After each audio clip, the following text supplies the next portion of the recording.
Bonjour Raph, ça va? Ça va. Ouais. Fatigué. Donc fatigué déjà?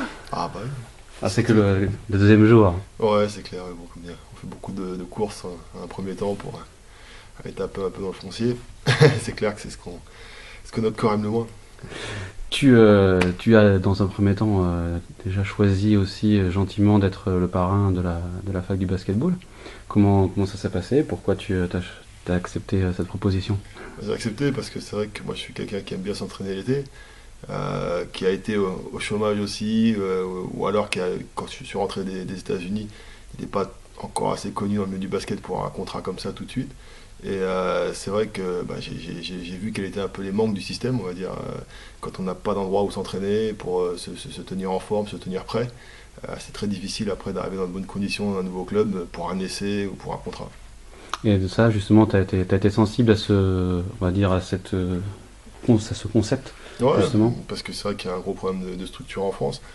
Moi, pour avoir vécu un peu aux États-Unis, là-bas, il y a ce qu'ils appellent des YMCA où tu donnes 1 euro et puis hop, tu peux jouer toute la journée en gymnase avec un vrai parquet, avec des gens, etc. Nous, on n'a pas ça en France. En France, si tu connais pas le gardien du coin, bah, t'as pas de salle pour t'entraîner. Donc, tu fais sous 30 degrés au soleil, comme j'ai pu le faire par le passé. T'es pas toujours sûr de trouver les personnes qu'il faut aussi pour pouvoir t'entraîner, ne serait-ce que, enfin, collectivement.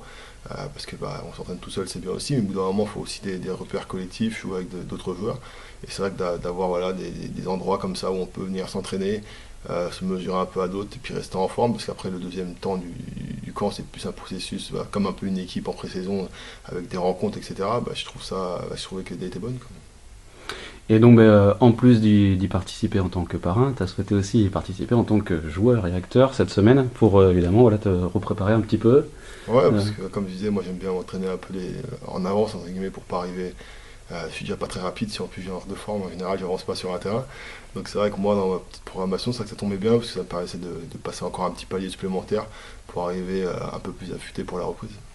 Tu avais un petit peu quand même travaillé pendant l'été ou on va Ouais, dire si, que tu avais on va dire profité aussi des vacances un peu non, j'ai peut-être. profité des vacances un premier temps, je fais toujours une vraie coupure au début.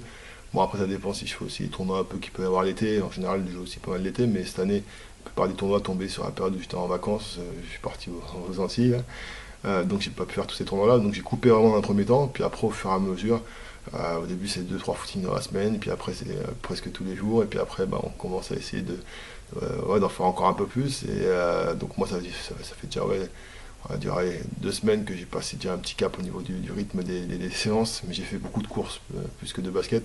Et là, c'était bien de pouvoir aussi retoucher le ballon. Donc voilà, bon, on en est qu'au deuxième jour, hein, tu vas peut-être souffrir encore un petit peu plus, mais en plus avec Silas et son matériel, etc., ça reste intéressant. Qu'est-ce que tu en penses pour l'instant? Non, mais c'est vrai que c'est. Bah là, même si c'est beaucoup plus prépa physique, là, j'ai pas une vue, on va dire, à l'intérieur de l'ensemble du camp. Mhm. Mais après, l'année dernière, j'avais vu aussi, parce que j'étais passé voir quelques matchs, et puis j'ai des amis qui ont participé, donc j'ai eu différents échos. Et non, mais c'est vrai que c'est intéressant. Là, les mecs sont logés sur place, donc c'est pratique. Tu traverses le couloir, tu es à la salle, tu peux faire des soins, etc. Donc le cadre est beau. Puis enfin, c'est un cadre basket parce qu'on est à Limoges, donc forcément la vie du basket. Donc non, je pense qu'il y a vraiment tout qui est réuni. Après, bah, plus on est de fous, plus on rit, comme on dit. Donc après, ce qui décide encore plus de la qualité du truc, c'est le nombre de joueurs qu'il peut y avoir, la qualité des joueurs qui peut encore faire passer bah, ça au niveau supérieur. Mais bon, ça, après, ça dépend des joueurs, s'il y en a qui sont fainéants ou pas. Parce que des fois, on sait qu'il y a plusieurs marchés qui se font. Il y a le premier marché qui est presque à la fin de saison, enfin pendant la fin de saison et à la fin de saison. Après, il y a celui qui est plus sur le mois de enfin, juin, juillet, qui est un marché, on va dire, du milieu.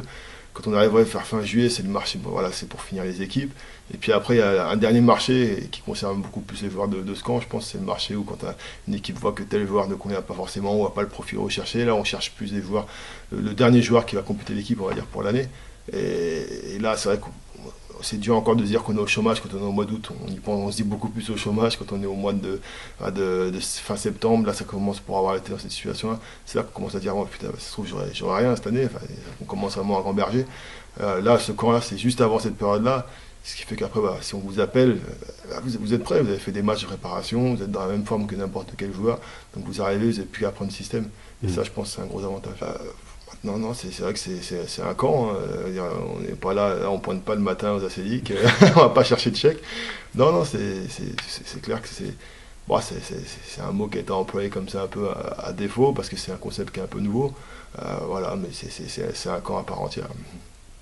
Merci beaucoup. De rien. Allez, à bientôt.